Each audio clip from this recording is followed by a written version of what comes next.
Si vous êtes passionné par les histoires qui changent votre perception de la réalité, si vous aimez découvrir des vérités qui ont été cachées pendant des siècles, alors abonnez-vous maintenant à cette chaîne pour ne manquer aucun moment de révélation qui pourrait transformer votre vie. Et dites-moi dans les commentaires, de quel pays regardez-vous cette vidéo en ce moment?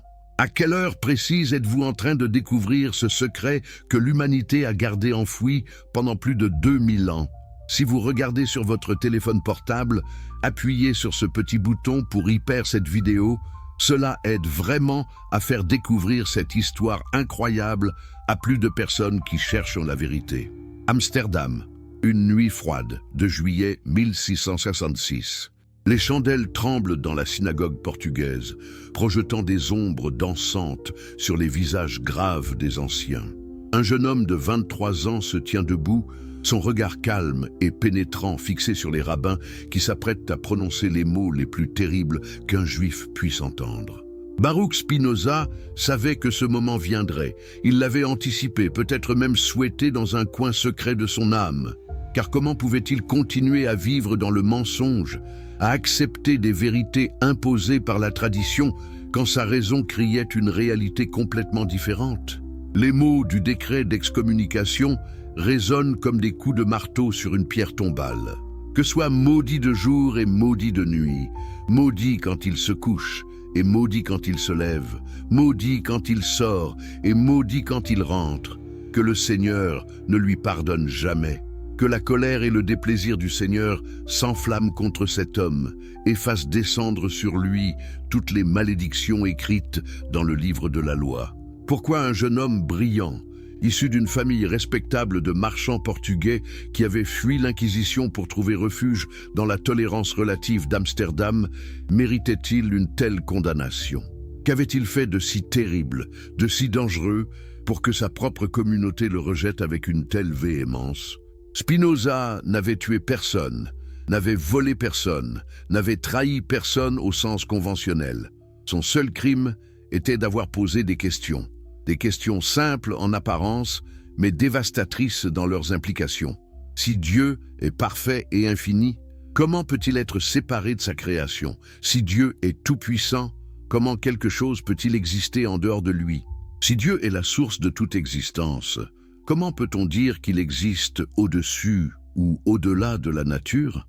Ces questions n'étaient pas nouvelles dans l'histoire de la philosophie, mais Spinoza les posait avec une précision mathématique, une logique implacable qui ne laissait aucune place aux réponses confortables de la tradition.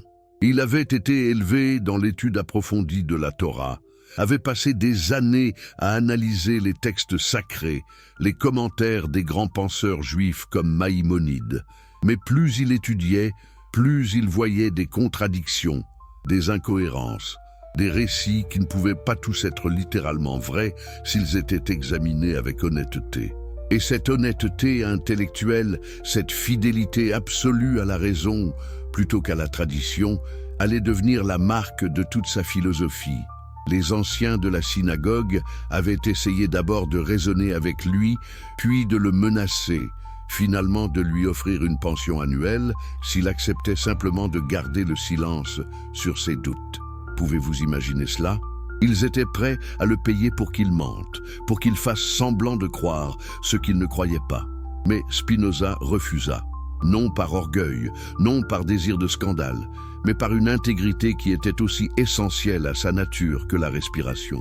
Comment pouvait-il vivre en paix avec lui-même s'il acceptait de trahir sa propre raison, de prostituer sa conscience pour la sécurité matérielle et l'acceptation sociale?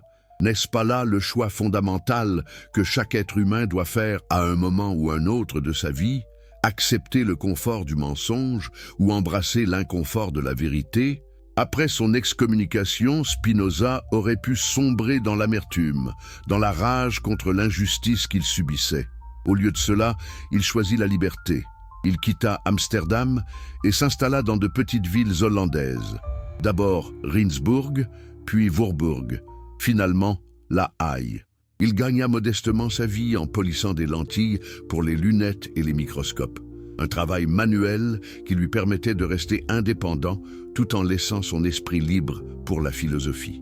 Ses mains façonnaient le verre pendant que son esprit façonnait un système de pensée qui allait révolutionner la compréhension occidentale de Dieu, de la nature, de l'homme et de la liberté. Mais ce qui le consumait vraiment, ce qui occupait ses pensées les plus profondes, n'était pas simplement une théorie abstraite sur la nature de Dieu. Spinoza était obsédé par une question très spécifique qui le hantait depuis son adolescence. Que s'est-il vraiment passé sur la croix? Qu'est-ce que Jésus a vraiment compris dans ces derniers moments? Les évangiles présentaient des versions contradictoires des dernières paroles de Jésus. Et ces contradictions ne pouvaient pas être de simples erreurs de mémoire ou de transmission. Elles révélaient quelque chose de plus profond, quelque chose que les premiers disciples n'avaient pas complètement compris, quelque chose que l'Église institutionnalisée avait peut-être délibérément obscurci. Spinoza passa des années à étudier non seulement les évangiles canoniques, mais aussi des textes apocryphes, des écrits des premiers pères de l'Église, des traditions orales, qui avaient survécu dans des communautés mystiques marginales. Il appliqua à ces textes la même rigueur critique qu'il appliquait aux textes juifs, refusant d'accepter quoi que ce soit sur la base de l'autorité seule. Et lentement, patiemment, comme un archéologue creusant couche après couche de sédiments historiques, il commença à apercevoir quelque chose. Une vérité si simple qu'elle avait été négligée, si radicale qu'elle avait été supprimée. Dans sa petite chambre à Reinsbourg, entourée de manuscrits et de notes, Spinoza commença à écrire ce qui deviendrait son œuvre maîtresse, l'Éthique. Mais ce n'était pas un livre d'éthique au sens conventionnel, avec des règles de conduite morale et des interdictions. C'était une démonstration géométrique de la structure de la réalité elle-même, commençant par des définitions et des axiomes, procédant par des propositions et des preuves, construisant étape par étape un argument si serré, si logiquement nécessaire qu'il ne laissait aucune échappatoire. Et au cœur de cet argument se trouvait une affirmation révolutionnaire qui allait choquer l'Europe pendant des siècles. Deus sive natura, Dieu, ou autrement dit, la nature. Qu'est-ce que cela signifiait? Spinoza affirmait que Dieu et la nature ne sont pas deux choses différentes, mais une seule et même réalité vue sous deux aspects. Il n'y a pas un Dieu créateur séparé qui a fait l'univers puis s'est retiré pour le regarder depuis un trône céleste. Il n'y a qu'une seule substance infinie que nous pouvons appeler Dieu ou nature. Et tout ce qui existe est une manifestation, un mode, une expression de cette substance unique. Vous et moi, les étoiles et les planètes, les pensées dans notre esprit et les pierres sous nos pieds, tout cela est Dieu se manifestant sous d'innombrables formes. Pouvez-vous saisir l'ampleur radicale de cette idée? Si Dieu est la nature, alors il n'y a pas de miracle au sens de violation des lois naturelles. Tout ce qui arrive, arrive selon la nécessité de la nature divine. Il n'y a pas de providence particulière, pas de Dieu personnel qui répond aux prières et accorde des faveurs. Il n'y a pas de libre arbitre au sens d'une capacité de choisir indépendamment des causes qui nous déterminent. Et il n'y a pas de vie après la mort au sens d'une âme individuelle qui survit dans un paradis ou un enfer séparé. Les implications pour la religion organisée étaient dévastatrices. Si le système de Spinoza était vrai, alors presque tout ce que les églises et les synagogues enseignaient était au mieux une métaphore, au pire une tromperie délibérée pour maintenir le contrôle sur les masses. Pas étonnant que son traité théologico-politique, publié anonymement en 1670, ait été immédiatement censuré et que Spinoza ait été dénoncé comme le plus dangereux athée d'Europe, bien que lui-même ne se considérait pas comme athée. Au contraire, il se voyait comme le seul vrai croyant, le seul qui comprenait réellement la nature de Dieu au lieu de s'accrocher à des superstitions anthropomorphiques. Mais comment tout cela se connectait-il à Jésus et à ses dernières paroles? Spinoza voyait en Jésus quelque chose de très spécifique et de très important. Jésus n'était pas, pour Spinoza, le fils littéral de Dieu au sens où les chrétiens le comprenaient. Comment le Dieu infini pourrait-il avoir un fils? Dieu n'est pas une personne qui se reproduit.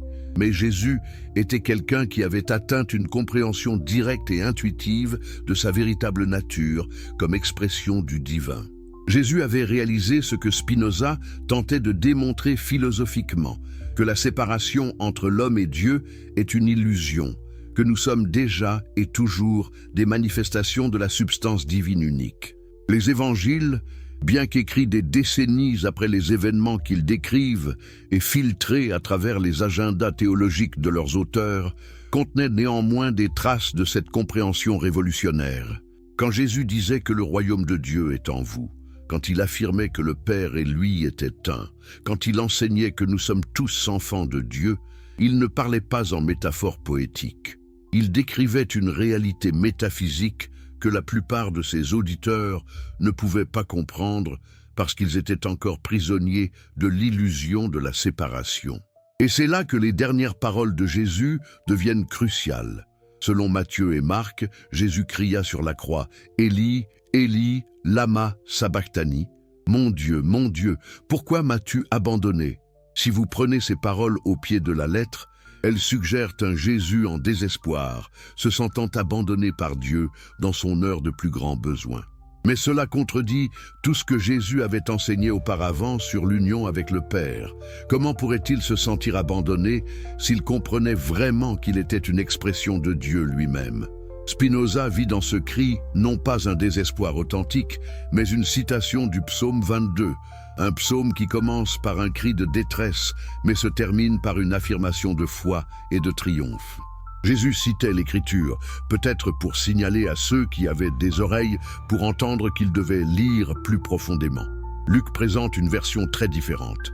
Dans son évangile, Jésus dit calmement « Père, entre tes mains je remets mon esprit ». Ici, pas de désespoir, mais une sérénité totale, une confiance absolue. C'est l'image d'un homme qui accepte la mort avec paix, qui comprend que la mort n'est pas une fin mais une transformation. Spinoza trouva cela plus proche de la vérité, mais encore incomplet. Si Jésus remettait son esprit à Dieu, cela impliquait encore une séparation entre lui et le Père, comme si son esprit était une possession qu'il pouvait transférer d'un endroit à un autre. Jean offre encore une autre version. Chez Jean, Jésus dit simplement « tout est accompli ». 3 mots qui résonnent avec un sens de but accompli, de mission complétée. Spinoza reconnut là une compréhension encore plus profonde. Jésus ne mourait pas en victime, ne se sacrifiait pas pour apaiser un Dieu en colère. Il achevait consciemment quelque chose qu'il était venu faire. Mais qu'était-ce exactement ? Quelle était cette mission qui était maintenant accomplie ? Spinoza passa des années à méditer sur ces contradictions apparentes, à chercher des indices dans des sources qui avaient été écartées comme apocryphes ou hérétiques. Et quelque part dans ce processus de recherche minutieuse, il fit une découverte qui changea tout. Dans un fragment d'un ancien manuscrit qu'il avait obtenu d'un marchand de textes rares, il trouva une référence à un moment de silence entre les dernières paroles enregistrées de Jésus et son dernier souffle. Un témoin non identifié, probablement un des soldats romains, ou peut-être une des femmes qui se tenaient au pied de la croix, mentionnait que Jésus avait murmuré quelque chose de si faible que seuls ceux qui étaient tout près auraient pu l'entendre. Et ce murmure n'avait jamais été enregistré dans les évangiles canoniques. Pourquoi pas ? Spinoza considéra plusieurs possibilités. Peut-être que ceux qui l'avaient entendu n'avaient pas compris son importance. Peut-être qu'ils l'avaient entendu, mais mal interprété. Peut-être que certains l'avaient compris, mais avaient choisi de ne pas le transmettre parce qu'il était trop dangereux, trop subversif des structures de pouvoir qui commençaient déjà à se former autour des enseignements de Jésus. Ou peut-être, et c'était la possibilité la plus troublante, que ceux qui détenaient le pouvoir dans l'Église primitive avaient délibérément supprimé ce détail parce qu'il menaçait leur autorité. Spinoza se retira encore plus profondément dans ses études. Il réexamina tous les textes disponibles avec cette nouvelle question à l'esprit. Qu'est-ce que Jésus aurait pu murmurer dans ce moment final qui aurait été à la fois si important et si dangereux qu'il devait être occulté ? La réponse vint à lui, non pas d'un texte ancien, mais de sa propre philosophie. Si tout ce qu'il avait démontré sur la nature de Dieu était vrai, si Dieu et la nature étaient vraiment une seule substance, si chaque chose qui existe est une expression de cette substance unique, alors dans le moment de la mort, quand les illusions du moi séparé commencent à se dissoudre, quelle serait la vérité ultime qu'une personne éveillée reconnaîtrait? La réponse était si simple qu'elle semblait presque triviale. Et pourtant, dans sa simplicité, se cachait une profondeur qui pouvait transformer complètement la compréhension humaine de l'existence. Spinoza comprit que Jésus, dans ce moment final, avait murmuré un seul mot. Un mot qui encapsulait toute sa réalisation spirituelle, toute la vérité qu'il était venu enseigner, toute la sagesse qu'il avait acquise à travers ses années de quête mystique. Ce mot était si puissant que ceux qui l'entendaient sans préparation spirituelle ne pouvaient pas saisir sa signification. Ce mot était le secret ultime, la clé qui déverrouillait tous les mystères. Mais avant de révéler ce mot, nous devons comprendre le chemin que Jésus avait parcouru pour arriver à cette compréhension finale. Les évangiles sont presque silencieux sur la vie de Jésus entre son enfance et le début de son ministère public autour de l'âge de 30 ans. Où était-il pendant toutes ces années? Qu'apprenait-il? Avec qui étudiait-il? Spinoza, à travers sa recherche de traditions orales et de textes marginaux, reconstitua une image fascinante de ces années perdues. Jésus n'était pas simplement un charpentier qui s'est réveillé un jour avec une mission divine. Il était un chercheur spirituel intense qui avait étudié avec plusieurs maîtres et traditions. Il avait passé du temps avec les Esséniens, une secte juive ascétique qui vivait dans le désert et pratiquait la méditation contemplative. Il avait peut-être même voyagé en Égypte, où des traditions mystiques anciennes survivaient dans des cercles secrets de prêtres. Certaines sources suggèrent qu'il avait des contacts avec des maîtres orientaux qui passaient par les routes commerciales, absorbant des enseignements sur la nature de la conscience et l'illusion du moi séparé. Imaginez le jeune Jésus, peut-être à l'âge de 20 ans, assis dans une grotte du désert avec un maître essénien. Le vieil homme lui enseigne les techniques de méditation profonde, comment calmer le bavardage mental, comment descendre dans les couches les plus profondes de la conscience. Jésus pratique avec une intensité qui impressionne même son professeur. Des heures passent, peut-être des jours, dans un silence total, l'attention tournée complètement vers l'intérieur. Et puis, dans un éclair de clarté absolue, quelque chose change. La sensation d'être un moi séparé, l'idée qu'il est Jésus, fils de Joseph de Nazareth, distincte du reste de l'existence, cette sensation si fondamentale qu'il n'avait jamais pensé à la questionner, soudainement se dissout. Et dans cet espace où le moi séparé se tenait auparavant, il y a une présence infinie, une conscience qui n'est liée à aucun corps ou esprit particulier, mais qui les contient tous. Cette expérience, que les mystiques de toutes les traditions ont décrite à travers l'histoire avec des mots différents, mais une essence similaire, fut le moment déterminant de la vie spirituelle de Jésus. Ce n'était pas la fin de son chemin, mais le début. Car vivre de façon stable, à partir de cette réalisation, incarner cette compréhension dans chaque moment, enseigner cette vérité d'une manière que les autres pourraient comprendre, cela nécessitait des années de travail supplémentaires. Jésus passa probablement des années à intégrer cette compréhension, à se déplacer entre des périodes de retrait contemplatif et d'engagement avec le monde. Ses maîtres lui enseignèrent le paradoxe central de la vie spirituelle. Pour réaliser pleinement votre nature divine, vous devez d'abord mourir à votre identité humaine limitée. Mais cette mort n'est pas un rejet de l'humanité ou une fuite dans l'abstraction métaphysique.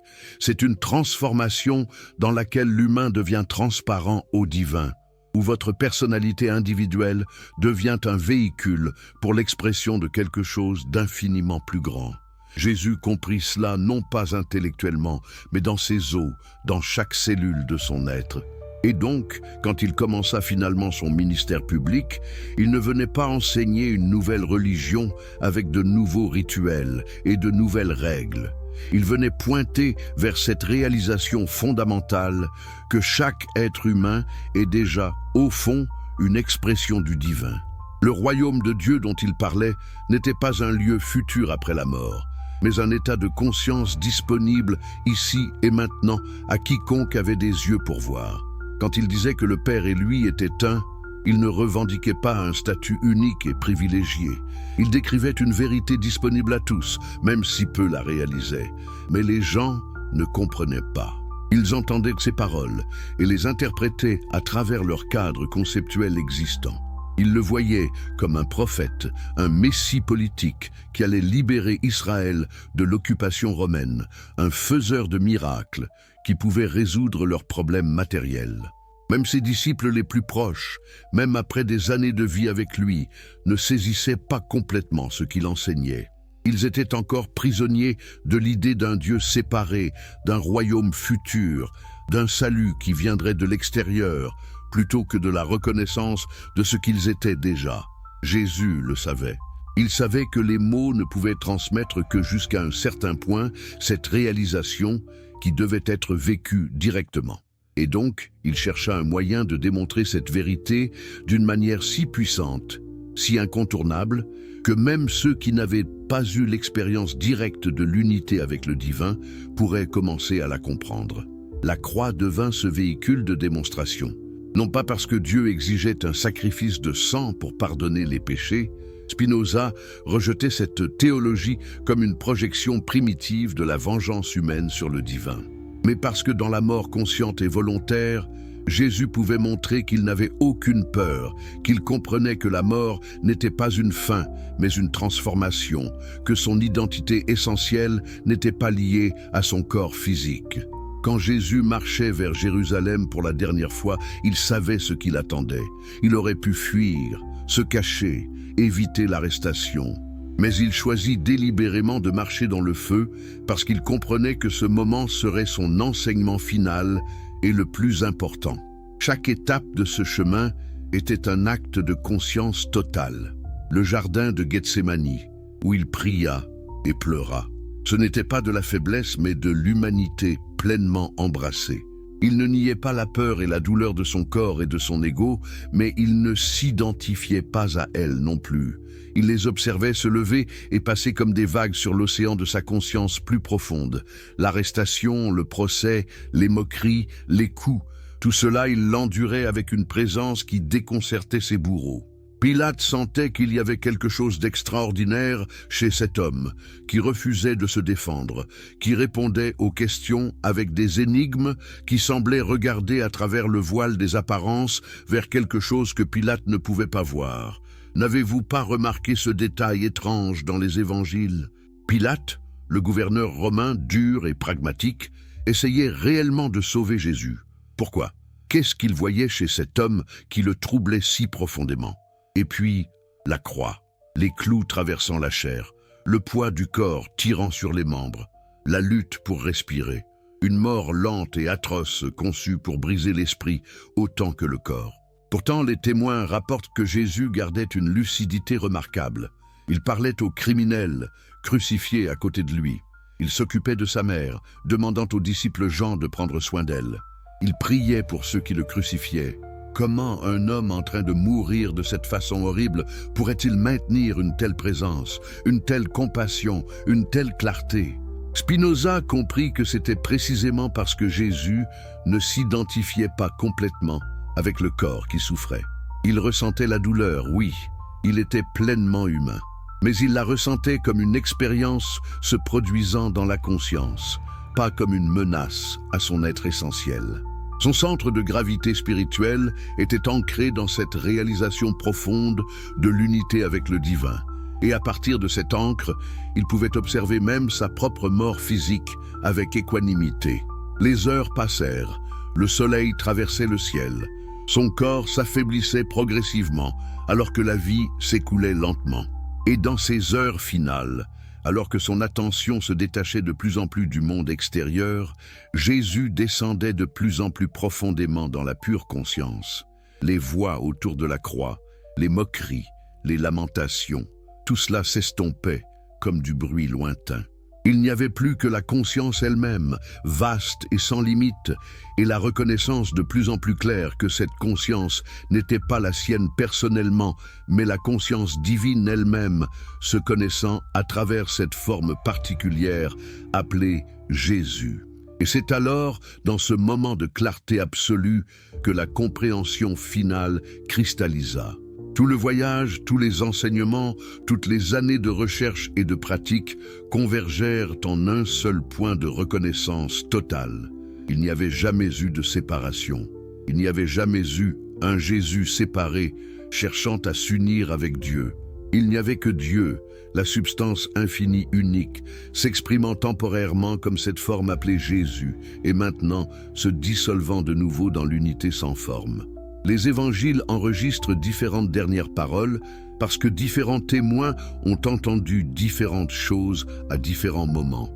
Mais entre ces déclarations publiques et le souffle final, il y eut un moment de silence profond. Un silence dans lequel Jésus, rassemblant ses dernières forces, murmura un seul mot. Un mot destiné non pas à la foule en dessous, mais à lui-même. Une affirmation finale de ce qu'il avait réalisé, un saut sur tout ce qu'il était venu enseigner. Spinoza, à travers des années de contemplation philosophique et de recherche textuelle, arriva à la conclusion que ce mot ne pouvait être qu'un. L'affirmation la plus simple et la plus profonde de non-dualité. Pas deux, Dieu et création, mais un. Pas deux, corps et âme, mais un. Pas deux, vous et moi, mais un. Pas deux, vie et mort, mais un. Tout est une manifestation de la substance divine unique, vue sous différents aspects, exprimée sous différentes formes, mais fondamentalement et éternellement un. Pourquoi ce mot était-il si dangereux qu'il devait être supprimé?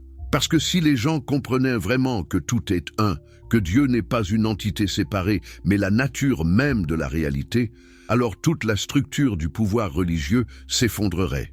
Vous n'auriez pas besoin de prêtres pour intercéder auprès de Dieu, parce que vous seriez déjà une expression de Dieu.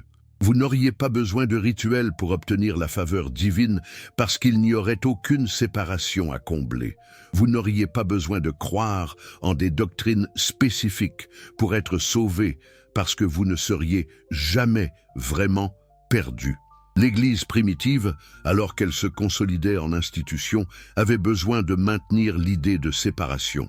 Séparation entre Dieu et humanité, entre sacré et profane, entre ceux qui sont sauvés et ceux qui sont damnés, entre les autorités religieuses qui comprennent les mystères divins et les masses ignorantes qui ont besoin d'être guidées. La vérité que Jésus avait murmurée menaçait de démanteler toute cette structure.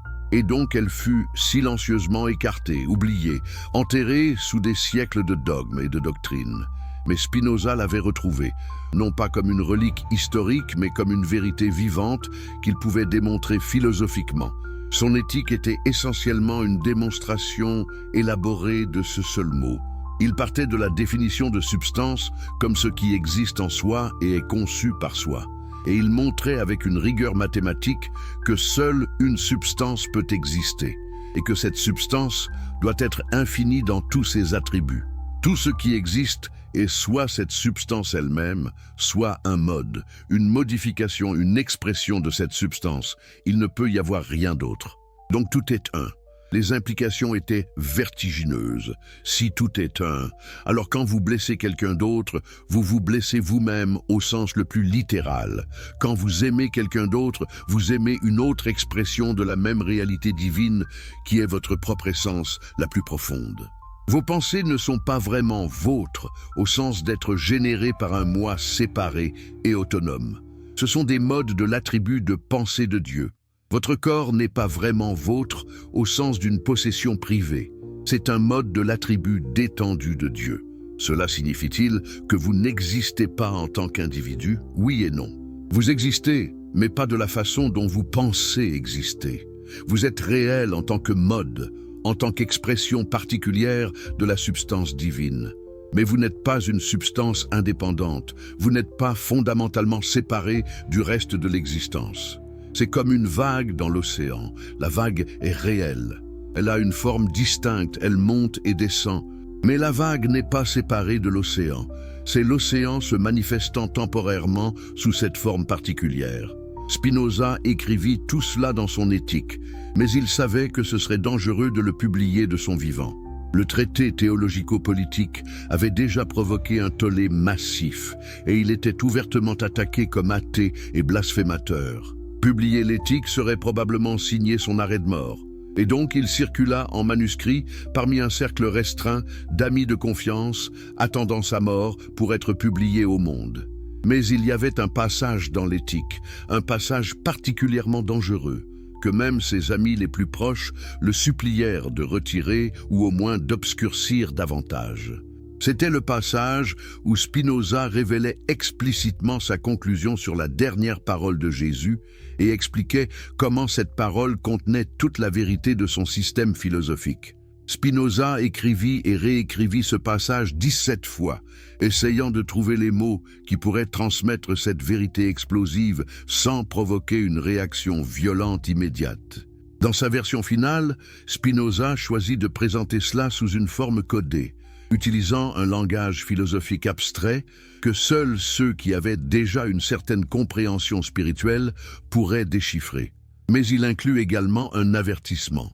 Quiconque lit ces mots avec une vraie compréhension sera transformé. Leur perception de la réalité changera irrévocablement. Ils ne pourront plus vivre dans l'illusion confortable de la séparation. Est-ce une bénédiction ou une malédiction? Spinoza n'était pas sûr. La vérité libère, mais elle peut aussi aliéner. Une personne qui voit vraiment que tout est vivra nécessairement différemment, pensera différemment, valorisera différemment. Elle pourrait se retrouver étrangère dans le monde des gens qui continuent à vivre dans l'illusion de la séparation. Si cette histoire vous passionne, si vous voulez découvrir des vérités qui ont été cachées pendant des siècles, alors abonnez-vous maintenant à cette chaîne pour ne manquer aucun moment de cette révélation extraordinaire. Dites-moi dans les commentaires, de quel pays regardez-vous cette vidéo en ce moment? Quelle heure est-il chez vous pendant que vous découvrez ce secret millénaire? Et si vous êtes sur votre téléphone portable, n'oubliez pas d'appuyer sur ce bouton pour hyper cette vidéo. Cela aide énormément à partager cette vérité avec plus de personnes qui cherchent la lumière. Les années qui suivirent l'excommunication de Spinoza en 1656 furent marquées par une solitude qui aurait brisé un homme moins résolu. Amsterdam, cette ville qui avait accueilli sa famille fuyant l'Inquisition, était devenue une prison invisible. Les rues qu'il avait parcourues enfant étaient maintenant interdites. Les visages familiers se détournaient à son approche. Même son propre père, avant sa mort, avait refusé de le regarder dans les yeux. Pouvez-vous imaginer cette douleur? Être rejeté non seulement par une institution, mais par chaque personne que vous avez jamais connue par votre propre sang? Et pourtant, dans les lettres que Spinoza écrivit pendant cette période, on ne trouve aucune trace d'amertume, aucun désir de vengeance. Au contraire, il écrivait avec une sérénité troublante sur la liberté qu'il avait trouvée dans son isolement. Il s'installa d'abord à Rijnsburg, un petit village près de Leyde, où il loua une chambre modeste chez un chirurgien nommé Hermann Oman. La pièce était petite, à peine assez grande pour un lit, une table et l'équipement nécessaire pour polir les lentilles. Mais c'était son royaume, son sanctuaire, l'endroit où personne ne pouvait lui dire quoi penser ou croire. Chaque matin, avant l'aube, Spinoza se réveillait et commençait son rituel quotidien. D'abord, le travail manuel, le polissage minutieux des lentilles qui lui permettait de gagner modestement sa vie. Ses mains bougeaient avec une précision mécanique, formant des courbes parfaites dans le verre, créant des instruments qui permettraient aux scientifiques de voir des mondes invisibles à l'œil nu. N'est-ce pas ironique qu'un homme excommunié pour ses visions hérétiques passait ses journées à créer des outils pour voir plus clairement? Mais le travail manuel n'était qu'une partie de son existence. L'après-midi, quand la lumière était meilleure, Spinoza se tournait vers son vrai travail, sa véritable passion. Il sortait ses manuscrits, trempait sa plume dans l'encre et continuait la construction méthodique de son système philosophique. L'éthique prenait forme lentement, proposition par proposition, preuve par preuve, comme un édifice géométrique d'une beauté austère. Mais parallèlement à ce travail systématique, il poursuivait une quête plus personnelle, plus obsessionnelle. Le mystère des dernières paroles de Jésus le hantait comme un fantôme insaisissable. Spinoza avait accumulé une collection remarquable de textes anciens. Comment un polisseur de lentilles, vivant dans la pauvreté relative, avait-il acquis de tels trésors? Par un réseau secret de correspondants qui s'étendait à travers toute l'Europe. Des érudits de Cambridge, des moines rebelles d'Italie, des rabbins ésotériques de Prague, tous fascinés par cet homme excommunié qui osait poser les questions que personne d'autre n'osait formuler. Il lui envoyait des copies de manuscrits, des traductions de textes araméens, des fragments d'évangiles apocryphes que l'Église avait condamnés comme hérétiques. Et Spinoza lisait tout avec une attention dévorante, cherchant les traces de cette vérité qui, il en était convaincu, avait été délibérément effacée de l'histoire officielle.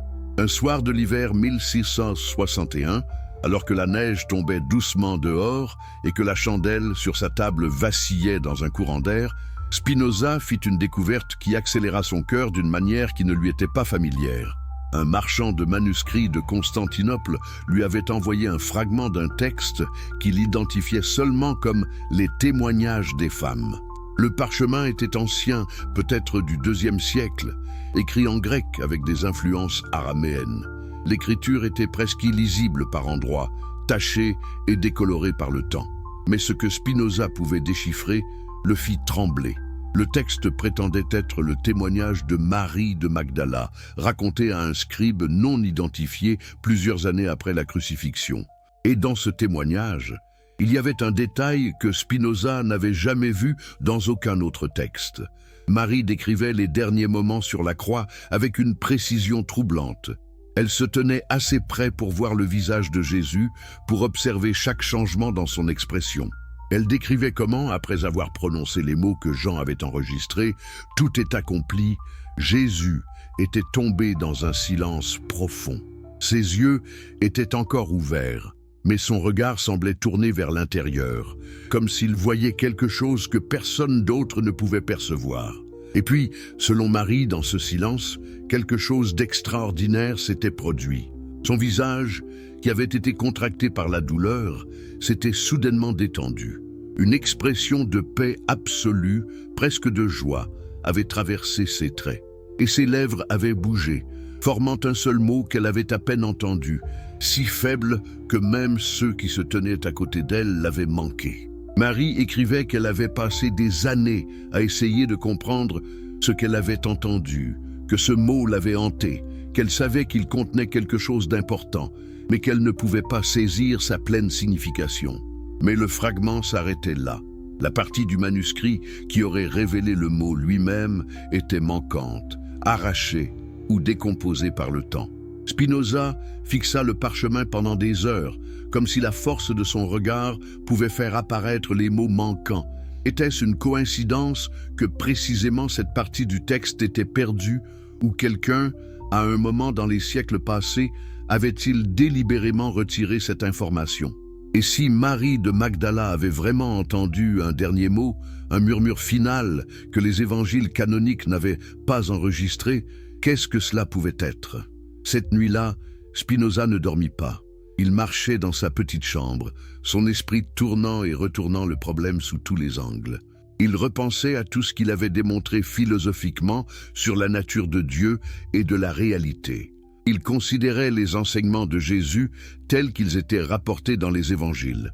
Il réfléchissait aux expériences mystiques décrites par les contemplatifs de toutes les traditions. Et lentement, comme une aube qui se lève graduellement, une compréhension commença à émerger. Si Dieu et la nature sont une seule et même substance, comme Spinoza l'avait démontré, alors tout ce qui existe est une expression de cette substance unique. Il ne peut y avoir de véritable séparation entre les choses. La séparation que nous percevons entre vous et moi, entre l'esprit et le corps, entre l'homme et Dieu, cette séparation est une illusion créée par notre compréhension limitée. C'est comme regarder l'océan et voir des vagues individuelles et croire qu'elles sont des entités séparées. Mais en réalité, chaque vague est simplement l'océan lui-même, se manifestant temporairement sous cette forme particulière. Et si Jésus avait réalisé cela dans son moment final? Si toute sa vie, tout son enseignement, toutes ses années de pratique spirituelle l'avaient préparé à cette reconnaissance ultime de l'unité fondamentale de toute existence, alors qu'est-ce qu'il aurait dit? Quelle affirmation aurait pu encapsuler cette réalisation de la manière la plus directe et la plus pure? Spinoza s'arrêta soudainement au milieu de sa chambre. La chandelle s'était presque consumée, projetant des ombres dansantes sur les murs. Et dans ce moment, il sut, pas avec certitude absolue, pas avec la preuve documentaire qui satisferait un historien, mais avec une conviction philosophique profonde. Le mot devait être un, l'affirmation la plus simple de la non-dualité. Pas deux, mais un.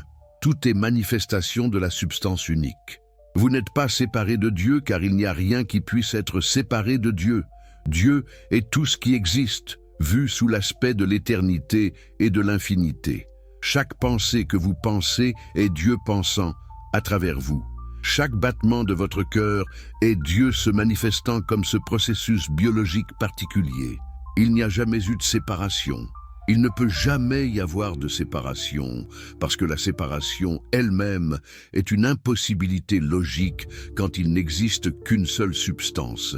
Mais Spinoza savait que cette révélation était dangereuse. Si les gens comprenaient vraiment cette vérité, si elle pénétrait non seulement leur intellect, mais leur être entier, cela révolutionnerait tout. Comment pourriez-vous haïr quelqu'un si vous compreniez vraiment que cette personne est une autre expression de la même réalité divine qui est votre essence la plus profonde? Comment pourriez-vous accumuler égoïstement des richesses pendant que d'autres souffrent si vous réalisiez que leur souffrance est littéralement votre propre souffrance? Comment les institutions religieuses pourraient-elles maintenir leur pouvoir si les gens comprenaient qu'ils n'ont besoin d'aucun intermédiaire pour se connecter à Dieu, car ils sont déjà des expressions de Dieu? Les années suivantes, Spinoza travailla à intégrer cette compréhension dans son système philosophique. L'éthique devenait non seulement une démonstration de la nature de Dieu, mais un guide pour vivre selon cette compréhension. Comment une personne qui réalise l'unité fondamentale de toute existence devrait-elle vivre, pas en niant le monde ou en fuyant dans l'ascétisme? Spinoza rejetait fermement cette approche. La vraie sagesse n'est pas de nier la réalité physique, mais de la comprendre correctement, de voir chaque aspect de l'existence comme une expression précieuse du divin. Mais il devait être prudent dans la façon dont il exprimait ses idées. Son traité théologico-politique, publié anonymement en 1670, avait déjà provoqué un scandale massif. Les théologiens de toutes les confessions l'avaient dénoncé comme le livre le plus dangereux jamais écrit. Les autorités politiques avaient interdit sa distribution. Des prêches enflammés dans les églises mettaient en garde contre ce Spinoza mystérieux qui cherchait à détruire toute religion et moralité. Et pourtant, le livre continuait à circuler clandestinement, lu avidement par ceux qui osaient penser de manière indépendante. Dans l'éthique qui circulait en manuscrit parmi un cercle restreint d'amis et de correspondants, Spinoza allait encore plus loin. Mais même là, il codait ses idées les plus radicales dans un langage philosophique technique qui nécessitait une étude approfondie pour être vraiment compris. Car Spinoza avait appris la leçon que tant de penseurs radicaux avant lui avaient apprise à leurs dépens. La vérité pure et non diluée est dangereuse pour ceux qui ne sont pas préparés à la recevoir. Elle peut détruire autant qu'elle peut libérer.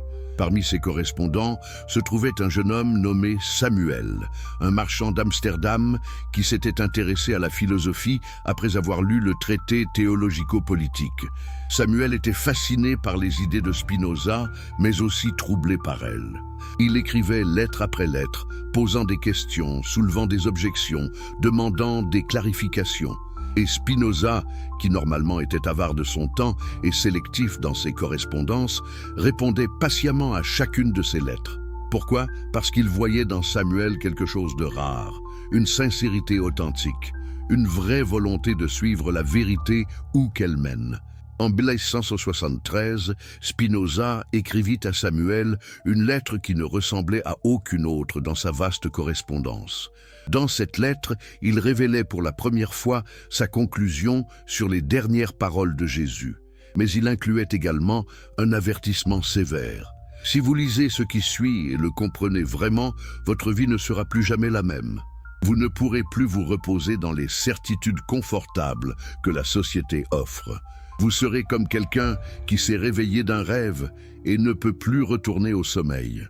Est-ce que vous voulez vraiment cela? Réfléchissez bien avant de continuer à lire. Samuel, bien sûr, continua à lire, et ce qu'il lut le secoua jusqu'au fond de son être. Spinoza expliquait comment il était arrivé à sa conclusion que Jésus avait murmuré un dans son dernier souffle. Il détaillait les implications philosophiques de cette affirmation.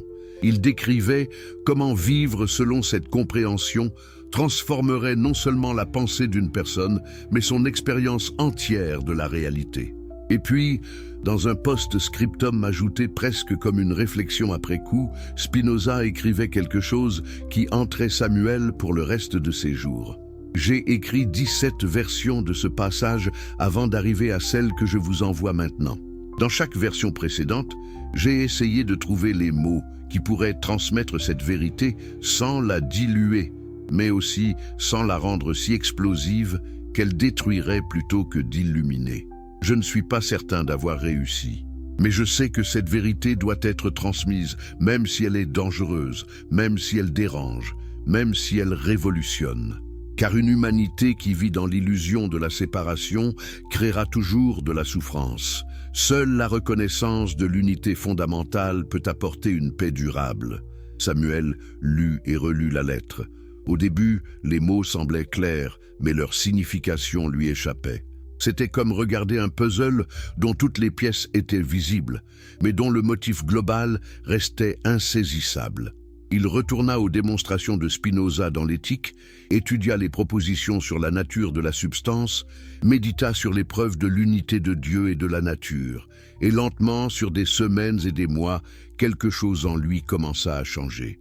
Un matin, Samuel se réveilla et quelque chose était différent. Il ne pouvait pas exactement identifier ce qui avait changé, mais le monde semblait différent d'une manière subtile mais fondamentale. Il regardait sa main, et au lieu de voir simplement sa main, il voyait un processus, une manifestation de forces infinies convergeant temporairement dans cette forme particulière. Il regardait les autres personnes dans la rue, et au lieu de voir des étrangers séparés, il voyait différentes expressions de la même réalité sous-jacente, comme des vagues différentes sur le même océan. Est-ce qu'il devenait fou? Ou était-il en train de devenir saint pour la première fois? Samuel écrivit à Spinoza, décrivant ce qu'il expérimentait, demandant s'il était normal, s'il devait s'inquiéter. La réponse de Spinoza fut brève mais rassurante. Ce que vous décrivez est le début de ce que j'appelle voir les choses sous l'aspect de l'éternité. Vous commencez à percevoir la réalité non pas du point de vue limité d'un individu séparé, mais du point de vue de la totalité. C'est troublant au début car cela remet en question toutes vos certitudes sur qui vous êtes. Mais si vous continuez, si vous ne résistez pas à cette transformation, vous découvrirez une paix et une joie que rien dans le monde ordinaire ne peut offrir. Mais cette transformation avait un prix. Samuel découvrit qu'il ne pouvait plus participer aux conversations ordinaires avec le même engagement qu'auparavant.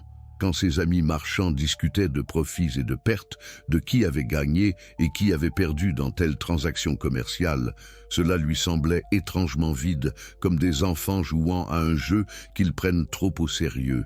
Quand les prêches du dimanche parlèrent de gagner le salut et d'éviter la damnation, il voyait clairement comment tout le système était basé sur l'illusion fondamentale de la séparation entre l'homme et Dieu.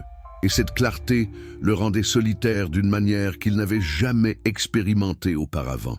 N'est-ce pas le paradoxe ultime?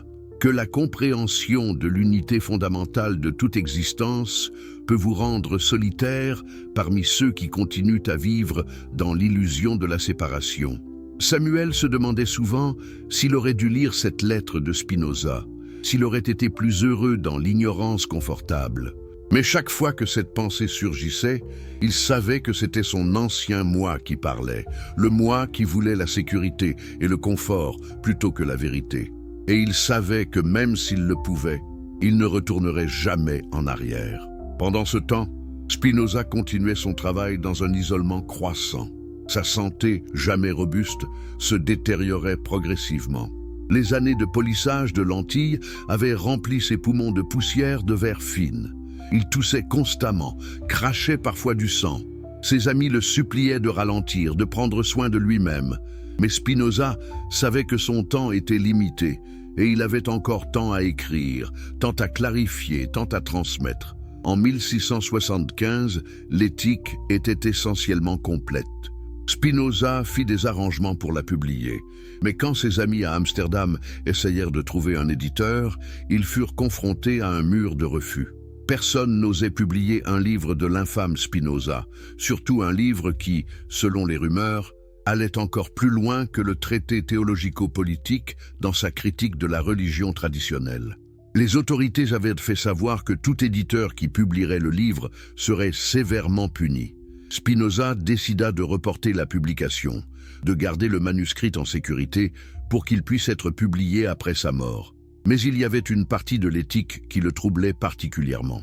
C'était la section où il expliquait explicitement sa conclusion sur les dernières paroles de Jésus et développait les implications de cette révélation.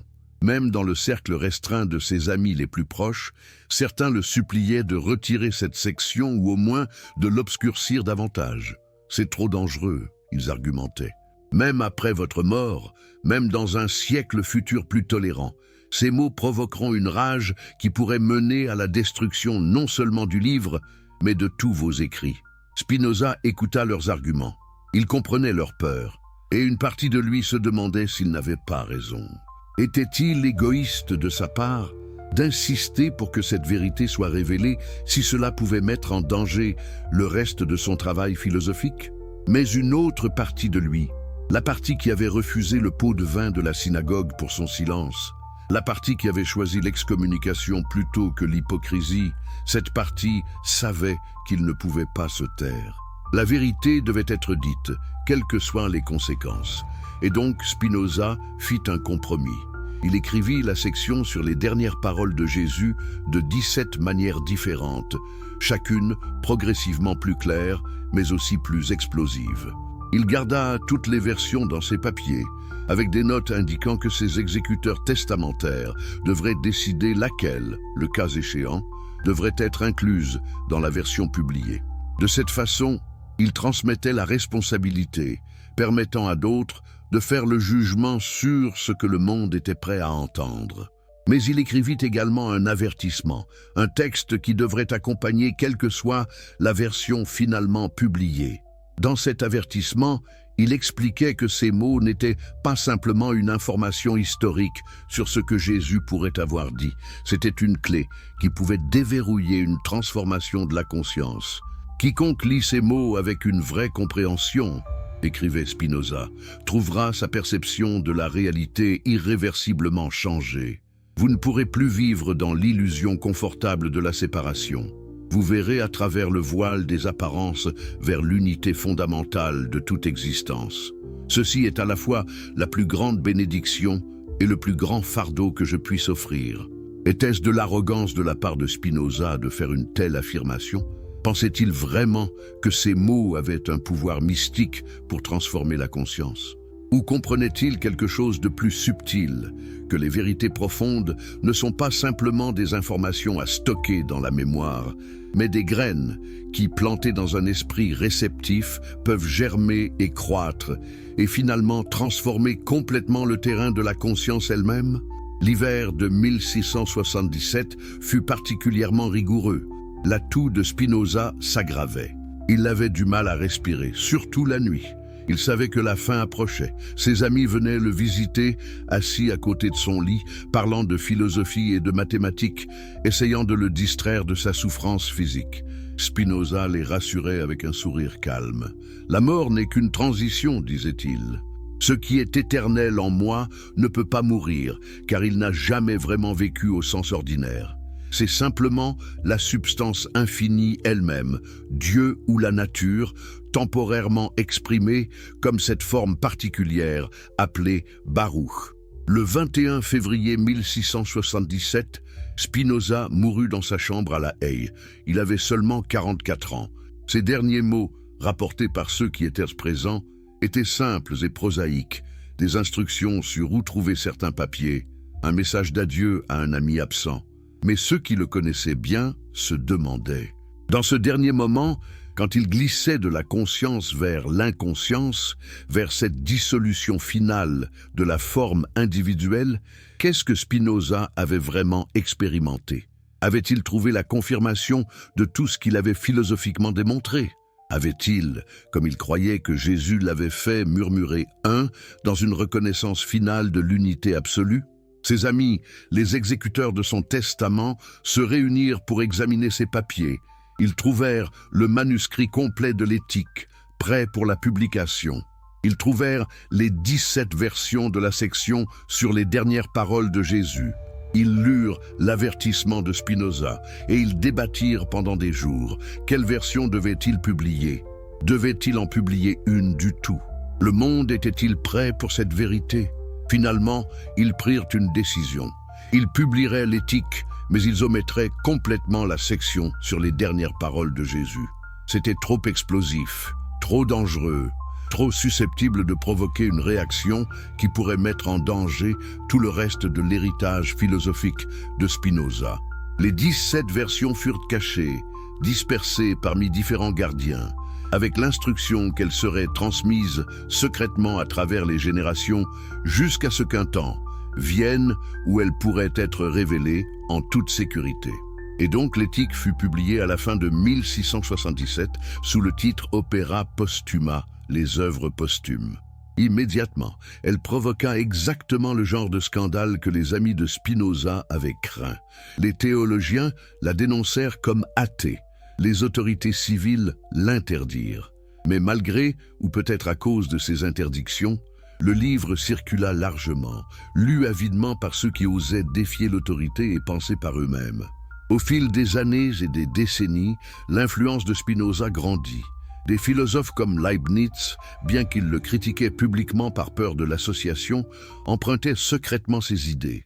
Les Lumières du XVIIIe siècle, avec leur emphase sur la raison et leur critique de la superstition religieuse, devaient beaucoup à Spinoza, même si elles ne l'admettaient pas toujours. Au XIXe siècle, des poètes comme Wordsworth et Coleridge trouvaient dans le panthéisme de Spinoza une vision qui résonnait avec leur propre sens du divin dans la nature. Mais pendant tout ce temps, les 17 versions de la section supprimée circulaient secrètement. Elles passaient de main en main, copiées à la main par des scribes de confiance, cachées dans des bibliothèques privées, étudiées par de petits cercles de chercheurs dévoués. Et chaque génération produisait quelques individus qui lisaient ces mots et étaient transformés par eux, qui comprenaient vraiment ce que Spinoza essayait de transmettre, qui expérimentaient ce changement de perspective qu'il avait décrit. Samuel avait été l'un des premiers. Après la mort de Spinoza, il devint l'un des gardiens de la tradition secrète. Il copia les versions de sa propre main, les transmit à des étudiants soigneusement sélectionnés, maintint vivante la flamme de cette compréhension particulière. Et dans ses propres écrits privés, il décrivait ce que cela signifiait de vivre avec cette reconnaissance de l'unité fondamentale. Au début, écrivait Samuel, je pensais que cette compréhension me rendrait détaché du monde, indifférent aux affaires humaines. Mais j'ai découvert le contraire. Quand vous voyez vraiment que tout est une expression de la substance divine unique, chaque chose devient précieuse, sacrée même. Un arbre n'est pas simplement un arbre, mais Dieu se manifestant comme arbre. Une personne souffrant dans la rue n'est pas simplement un étranger, mais Dieu expérimentant la souffrance à travers cette forme particulière. Et puisque vous êtes aussi Dieu exprimé comme cette forme appelée vous, soulager cette souffrance devient aussi naturel que retirer votre propre main d'un feu. N'est-ce pas beau?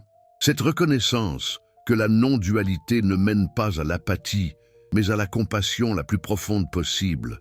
Quand vous comprenez vraiment que la personne devant vous est fondamentalement la même réalité qui regarde à travers vos propres yeux, comment pourriez-vous faire autrement que de la traiter avec amour et respect?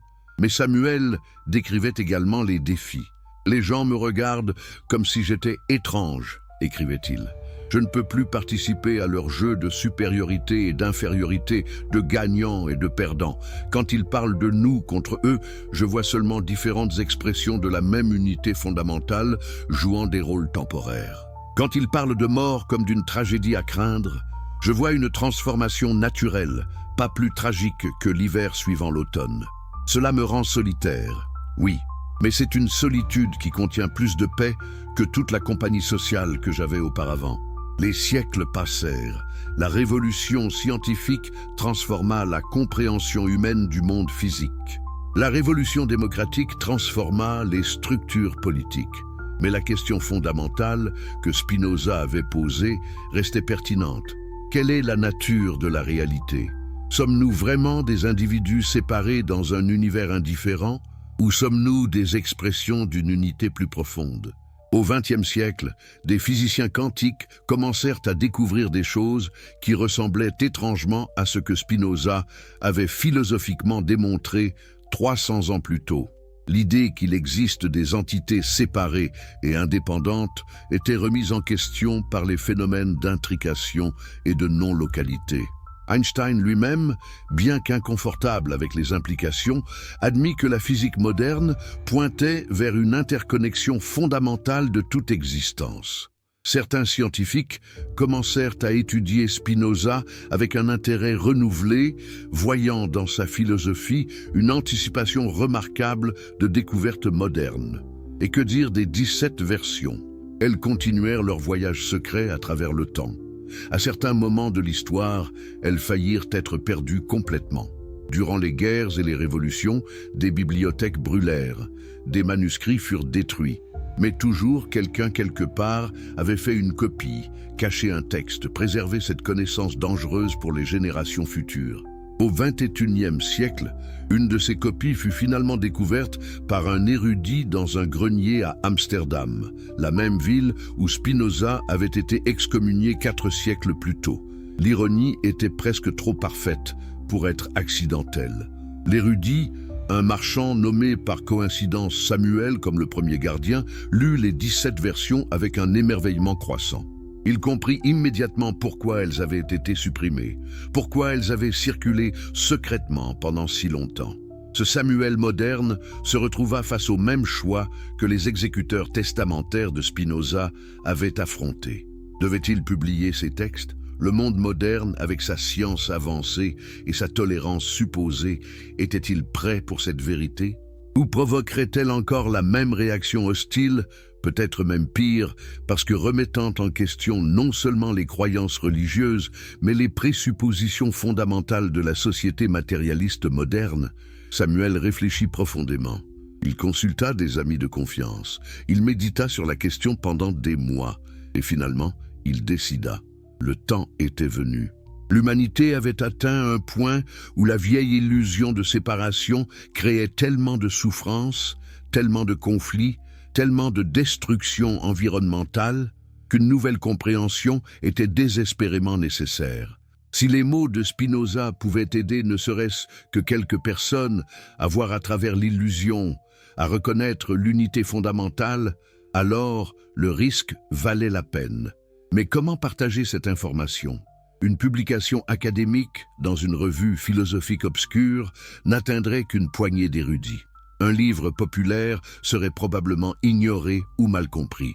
Samuel chercha un moyen qui pourrait toucher les gens directement, qui pourrait planter cette graine de compréhension dans des esprits préparés partout dans le monde. Et c'est ainsi que vous êtes arrivé ici, à ce moment, lisant ou écoutant ces mots. Vous pensez peut-être que c'est un accident, que vous êtes tombé sur cette histoire par hasard. Mais Spinoza aurait dit qu'il n'y a pas d'accident, que tout se déroule selon la nécessité de la nature divine. Vous êtes ici maintenant parce que la chaîne de causalité infiniment complexe qui constitue l'univers vous a amené à ce point précis. Et peut-être, juste peut-être, vous êtes prêt à entendre ce que Jésus a murmuré, ce que Spinoza a passé sa vie à démontrer, ce que des générations de chercheurs ont secrètement préservé. La vérité est simple, au-delà de toute simplicité, et pourtant profonde, au-delà de toute profondeur. Tout est un. Pas comme une affirmation poétique ou une métaphore, mais comme un fait littéral et démontrable de la structure de la réalité. Il n'existe qu'une seule substance, infinie dans tous ses attributs. Et tout ce qui semble exister séparément n'est qu'un mode, une modification, une expression temporaire de cette substance unique. Vous n'êtes pas vraiment un individu séparé. Vous êtes cette substance unique se manifestant temporairement comme cette forme particulière, avec ses pensées particulières et ses expériences particulières. Quand vous mourrez, cette forme particulière se dissoudra, mais ce qui est éternel en vous, ce qui est vraiment vous au niveau le plus profond, ne peut pas mourir, car il n'a jamais vraiment vécu en tant qu'entité séparée. C'est simplement Dieu ou la nature elle-même, éternellement existante, infiniment créative, se manifestant sous d'innombrables formes. Est-ce que vous pouvez sentir comment cette compréhension, si elle était vraiment intégrée dans votre conscience, changerait tout? Comment vous ne pourriez plus craindre la mort de la même manière? Comment vous ne pourriez plus haïr les autres avec la même conviction? Comment toute votre relation à l'existence se transformerait fondamentalement? C'est ce que Jésus a compris dans son dernier moment. C'est ce que Spinoza a démontré philosophiquement. C'est ce que des mystiques de toutes les traditions ont reconnu à travers l'expérience directe. Et maintenant, vous l'avez entendu aussi. La question est, qu'allez-vous en faire? Allez-vous écarter ces mots, comme une philosophie intéressante mais finalement abstraite? Ou allez-vous permettre à cette graine de s'implanter dans votre conscience, de germer, de croître, de transformer finalement votre perception entière de qui vous êtes et de ce qu'est la réalité? Spinoza savait que la plupart des gens ne seraient pas prêts. Ce qui est beau et difficile est rare, écrivait-il dans les derniers mots de l'Éthique. La plupart continueront à vivre dans l'illusion de la séparation, créant de la souffrance pour eux-mêmes et pour les autres, ne réalisant jamais leur vraie nature. Mais pour ceux qui sont prêts, pour ceux qui ont des oreilles pour entendre et des yeux pour voir, cette reconnaissance de l'unité fondamentale offre une liberté et une paix que rien dans le monde ordinaire ne peut égaler. Alors, dites-moi, maintenant que vous avez entendu ce secret qui a été caché pendant des siècles, maintenant que vous comprenez ce que Jésus a murmuré et ce que Spinoza a risqué tout pour révéler, comment allez-vous vivre différemment? Car c'est le test ultime de toute vérité spirituelle. Non pas si elle est logiquement cohérente, non pas si elle est historiquement précise, mais si elle transforme la vie de ceux qui la comprennent vraiment. Si vous êtes captivé par des récits qui bouleversent votre vision de l'existence, si vous cherchez des vérités qui ont le pouvoir de transformer votre vie, alors abonnez-vous immédiatement à cette chaîne pour ne rien manquer de cette révélation extraordinaire. Écrivez dans les commentaires de quel pays vous nous regardez en ce moment précis et quelle heure il est chez vous, pendant que vous découvrez ce mystère qui a traversé les siècles. Et si vous regardez cette vidéo sur votre téléphone, appuyez maintenant sur ce bouton pour hyper cette vidéo. Cela nous aide vraiment à partager cette vérité avec encore plus de personnes à travers le monde. La lumière pâle de l'aube filtrait à travers les rideaux épais de la bibliothèque privée du docteur Elisabeth Rousseau, une neuroscientifique française qui, en 2019, avait accepté d'étudier un phénomène étrange qui défiait toute explication conventionnelle. Devant elle, sur la table massive en chêne, se trouvaient 17 manuscrits, des copies des versions que Spinoza avait écrites et réécrites de ce passage fatal. Elle avait été contactée par Samuel, le marchand d'Amsterdam, qui avait redécouvert ses textes, parce qu'elle avait une réputation dans son domaine pour son esprit ouvert et sa rigueur scientifique. Samuel lui avait raconté une histoire qui semblait absurde sur le plan rationnel. Des personnes qui lisaient ces textes rapportaient des transformations profondes de leur conscience, des changements qui pouvaient être mesurés neurologiquement, mais qui défiaient toute explication dans le cadre de la neuroscience matérialiste conventionnelle. Elisabeth était sceptique, naturellement. Elle avait passé 20 ans à étudier le cerveau humain, à cartographier les corrélats neuronaux de la conscience, à chercher des explications purement physiques pour tous les phénomènes mentaux. L'idée qu'un texte philosophique vieux de 3 siècles puisse induire des changements mesurables dans la structure ou la fonction du cerveau lui semblait relever de la pensée magique. Mais elle était aussi une vraie scientifique, ce qui signifiait qu'elle était prête à examiner les preuves avant de tirer des conclusions. Et les données préliminaires que Samuel lui avait montrées étaient troublantes. Des scanners cérébraux avant et après la lecture montraient des modifications significatives dans les schémas d'activation, particulièrement dans les régions associées au sentiment du moi et à la perception des frontières entre soi et les autres. Pouvait-il vraiment y avoir quelque chose dans ces mots qui avait le pouvoir de recabler littéralement le cerveau humain? Elisabeth savait que le cerveau était plastique, capable de changer en réponse à de nouvelles expériences et apprentissages. Mais les changements rapportés ici étaient d'un ordre de grandeur différent, comme si ces textes activaient quelque chose de déjà présent dans l'architecture neuronale, mais normalement dormant. Elle décida de mener une étude rigoureuse. Elle recruta 40 volontaires, tous avec des niveaux d'éducation similaires, tous sans antécédents de troubles psychiatriques ou neurologiques. Elle divisa le groupe en 2. 20 liraient les versions progressives des textes de Spinoza sur les dernières paroles de Jésus. 20 liraient des textes philosophiques de complexité comparable mais sans ce contenu spécifique. Les résultats la stupéfièrent. Dans le groupe témoin, il n'y avait pratiquement aucun changement significatif dans les mesures neurologiques ou psychologiques. Mais dans le groupe expérimental, 18 des 20 participants montraient des modifications dramatiques. Leurs scanners cérébraux révélaient une activité accrue dans le cortex pariétal postérieur, une région associée à la conscience corporelle et à la distinction entre soi et non-soi. Mais curieusement, cette activité accrue semblait corrélée avec une expérience subjective réduite de séparation. C'était comme si le cerveau travaillait plus fort pour maintenir les frontières du moi, mais échouait à le faire de la manière habituelle. Plus étrange encore, les participants rapportaient spontanément des expériences remarquablement similaires, utilisant souvent un langage presque identique malgré le fait qu'ils n'avaient aucun contact les uns avec les autres pendant l'étude. Ils parlaient de voir à travers l'illusion de la séparation, de reconnaître que leur sentiment d'être un individu distinct était une construction plutôt qu'une réalité fondamentale. Ils décrivaient une sensation de connexion profonde avec tout ce qui existe, pas comme une émotion chaleureuse et floue, mais comme une reconnaissance claire et sobre d'un fait ontologique. Comment était-ce possible ? Comment des mots sur une page pouvaient-ils induire des expériences si cohérentes et si profondes? Elisabeth interrogea intensivement l'un des participants, un ingénieur nommé Marc, qui avait toujours été rigoureusement matérialiste dans sa vision du monde. Marc lui dit quelque chose qui la hanta pendant des semaines. « Je ne crois pas en Dieu au sens conventionnel. Je ne crois pas en l'âme ou en l'au-delà. » Mais après avoir lu ces textes, après avoir vraiment compris ce que Spinoza démontrait, je me suis rendu compte que la distinction entre matière et esprit, entre physique et métaphysique, était elle-même basée sur l'illusion de la séparation. Il n'y a qu'une seule réalité se manifestant sous différents aspects. Quand je regarde mon propre cerveau dans le scanner, je vois la substance unique de Dieu s'exprimant comme ce processus neuronal particulier. Quand je regarde votre visage, je vois la même substance s'exprimant comme vous. Ce n'est pas une croyance mystique, c'est une reconnaissance directe.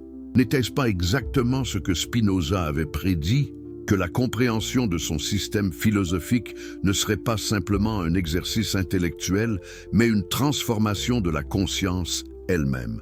Elisabeth se retrouva dans une position inconfortable. En tant que scientifique, elle devait rapporter ses résultats honnêtement. Mais elle savait que publier cette étude provoquerait un tollé dans la communauté scientifique. Ses collègues l'accuseraient de promouvoir le mysticisme, de manquer de rigueur, peut-être même de fraude. Sa carrière pourrait être ruinée. Mais en tant que chercheuse dédiée à la vérité, comment pouvait-elle garder le silence sur ce qu'elle avait découvert? Elle décida de lire elle-même les textes de Spinoza. Pas pour l'étude, pas pour la science, mais par pure curiosité personnelle. Que se passerait-il si elle, avec toute sa formation en neurosciences et sa compréhension matérialiste du cerveau, lisait ces mots controversés? Elle attendit jusqu'à tard dans la nuit, quand son laboratoire était vide et silencieux. Elle prépara une tasse de thé, s'assit confortablement dans son fauteuil préféré et commença à lire la première des 17 versions. Au début, cela semblait être de la philosophie dense mais compréhensible. Spinoza argumentait méthodiquement que seule une substance infinie pouvait exister, que tout ce qui semble exister séparément devait être un mode ou une modification de cette substance unique. Il démontrait que Dieu et la nature n'étaient pas deux choses différentes, mais une seule réalité vue sous des aspects différents. Élisabeth suivait la logique, admirait l'élégance des arguments, mais ne ressentait rien de particulier. C'était intéressant intellectuellement, peut-être même convaincant, mais cela ne la touchait pas au niveau viscéral.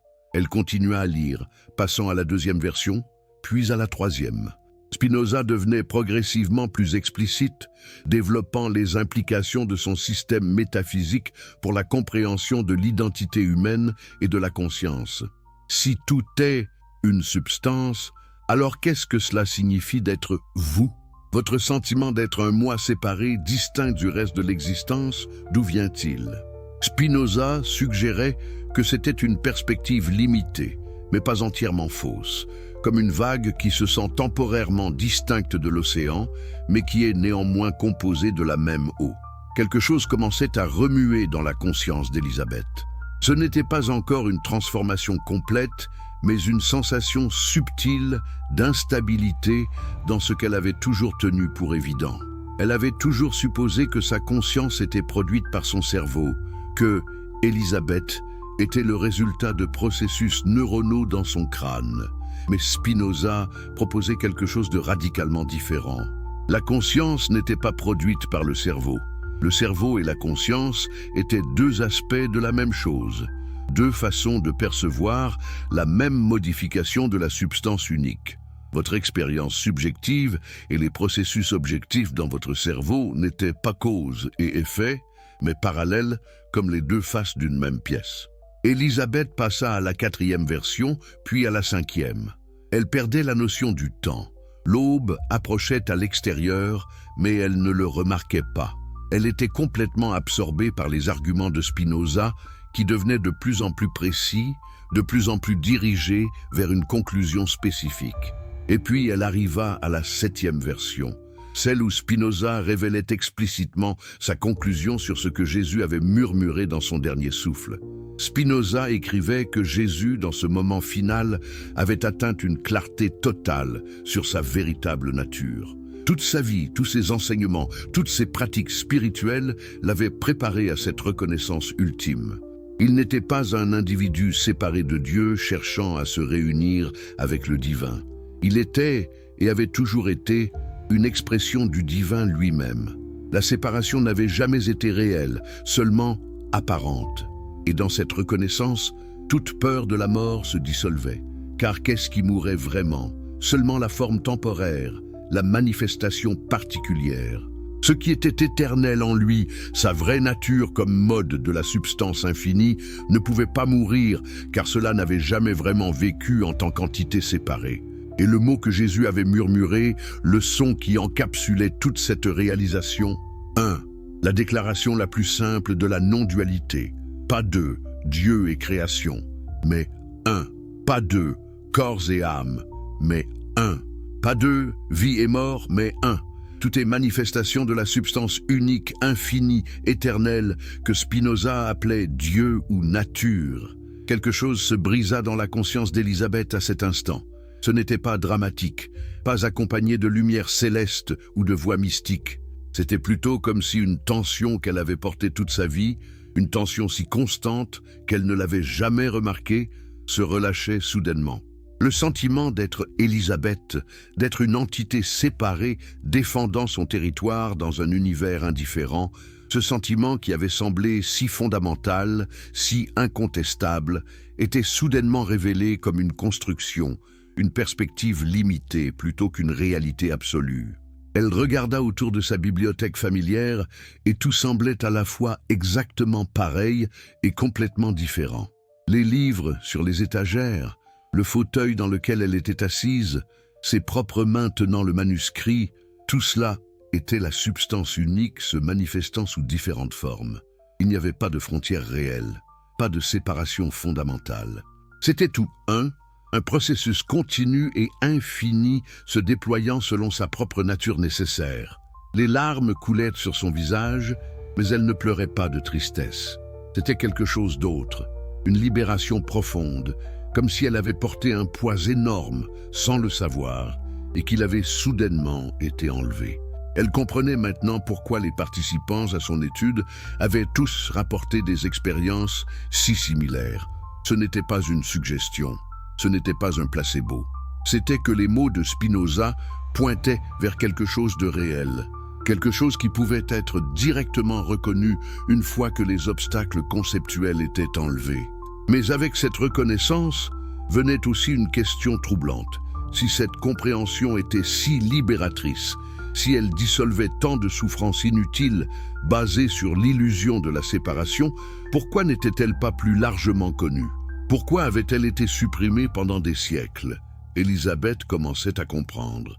Une société basée sur la compétition, sur la division entre nous et eux, sur la poursuite de gains personnels au détriment des autres, une telle société ne pouvait pas fonctionner si les gens comprenaient vraiment qu'il n'y avait pas de séparation fondamentale. Vous ne pouvez pas exploiter les autres si vous reconnaissez qu'ils sont littéralement des expressions de la même réalité qui est votre essence la plus profonde. Les institutions de pouvoir, qu'elles soient religieuses, politiques ou économiques, dépendaient toutes du maintien de l'illusion de la séparation.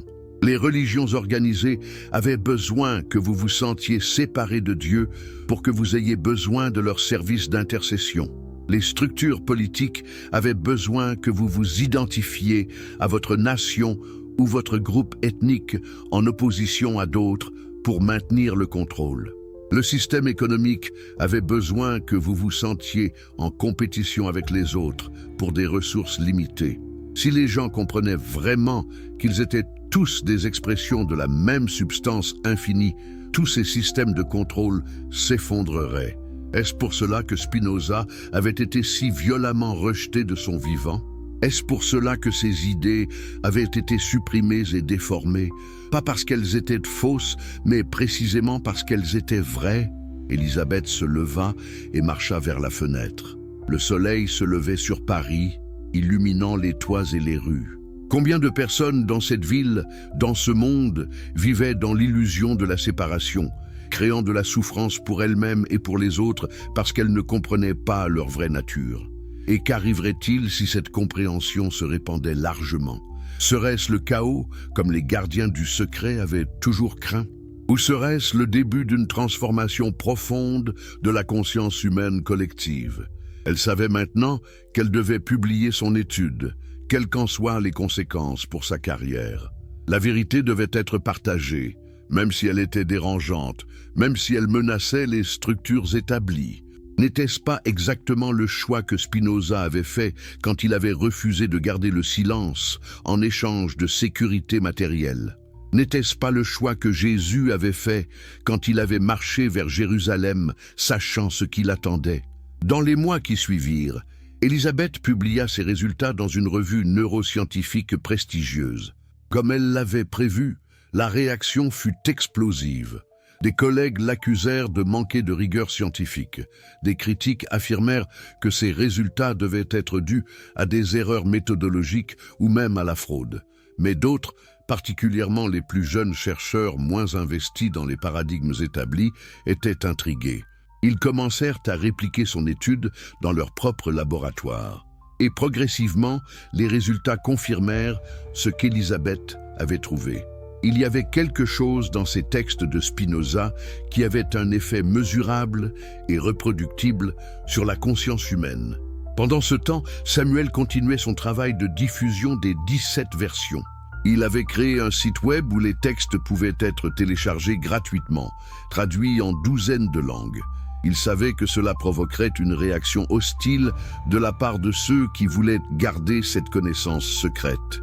Et effectivement, le site fut attaqué par des hackers, des menaces légales furent faites, des tentatives furent lancées pour le fermer. Mais Samuel avait anticipé tout cela.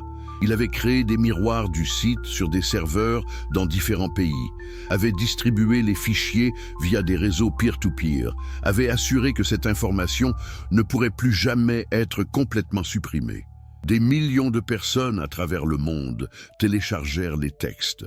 La plupart les lisaient avec curiosité, mais n'expérimentaient pas de transformation profonde. Peut-être n'étaient-ils pas prêts, peut-être leur esprit était-il trop encombré de pensées pour permettre à ces idées de vraiment pénétrer. Mais un petit pourcentage, peut-être 1 ou 2%, rapportaient des expériences de reconnaissance profonde, similaires à ce qu'Elisabeth et les participants à son étude avaient vécu. C'étaient des gens de tous les horizons, athées et religieux, scientifiques et artistes, jeunes et vieux. La seule chose qu'ils semblaient avoir en commun était une certaine ouverture d'esprit, une volonté de questionner leurs présuppositions les plus fondamentales sur la nature de la réalité et de l'identité. Ces gens commencèrent à se connecter les uns aux autres, formant des communautés en ligne et parfois en personne. Ils partageaient leurs expériences, exploraient ensemble les implications de cette compréhension pour la façon de vivre, et quelque chose de remarquable commença à émerger. Ces communautés fonctionnaient différemment des organisations sociales conventionnelles. Il y avait moins de hiérarchie, moins de compétition pour le statut, moins de conflits basés sur l'ego. Pas parce qu'ils suivaient des règles ou des codes moraux imposés de l'extérieur, mais parce que quand vous reconnaissez vraiment que l'autre personne est une expression de la même réalité qui est votre essence, certains comportements deviennent naturellement impossibles. Comment pouvez-vous intentionnellement blesser quelqu'un si vous comprenez qu'il n'y a pas vraiment de séparation entre vous et cette personne? Ce ne serait pas différent de vous frapper vous-même.